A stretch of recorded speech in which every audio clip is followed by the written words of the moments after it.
Today I'm sharing how I added a quilt block to this coat. So the first thing you want to do is select your pattern. I am using the Seamwork Easton, and it is a digital PDF pattern, which means I printed the pattern out and then I taped it together. I have a ton of washi tape, and so that's what I use to tape my patterns together. Once you have your pattern selected and taped together, get the back piece and look and see if you need to cut it on the fold or if you're cutting it as two pieces. The Seamwork Easton, as written, is a two-piece back. So in order to be able to cut it on the fold, we need to remove the seam allowance from the center back seam. So this pattern has 5/8 inch seam allowances. So I marked that on my pattern piece and I simply fold it over so that we can cut this pattern on the fold of the fabric instead of having a seam down the middle, since we'll be adding a quilt block. So once that is prepped, you can take your quilt block. I am using a block from my newest pattern that's releasing later this month. As the example, it is 12.5 inches unfinished. So you'll take your pattern and your quilt block and you'll want to line it up about where you want the block to be featured. And in my previous coat, I had it pretty much right in the middle. So I kind of center it, knowing that there's a collar that will fold over to cover most of this. And then I don't want it too far down my back either. Once this is centered, you can lay it out like this, and then we will measure how to add the borders so that we can cut our pattern piece. And this is very similar to adding borders to a quilt. We're going to do the sides first, and then we will add the top and bottom. So what I like to do is make sure this is centered on the pattern piece, and you can even pin it onto the paper to prevent shifting.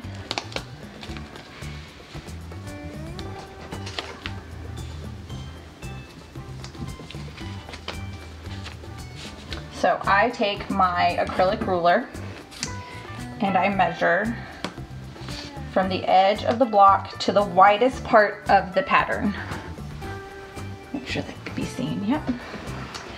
To the widest part out. And so it's looking like it's about 9 inches. And so I'm going to add an inch to that measurement to give me extra wiggle room. So for this piece, I would cut a 10-inch by 12.5 inch piece for each side and then sew those on. Then I measure from the top of the block to the top of the pattern piece, which gives me about 6 inches. Add an inch, so it would be 7, so I get that overlap. And then I would cut, since I did 10 and 10 and 12, so it would be a 7-inch by 32-inch strip to piece on the top. And then same thing for the bottom. Measure from the bottom of the block to the edge of the pattern piece. Lift that up. Edge of the block to the bottom of the pattern piece. That is about 5.5 inches. So we're gonna cut it 6.5. So we have the overhang. And then again, it would be a 6.5 inch by 32.5 inch piece. Since this block is actually going into a quilt, I don't want to sew the borders on. So what I'm going to do is show you how you would cut the piece using my completed coat as an example. So let's get this as flat as possible.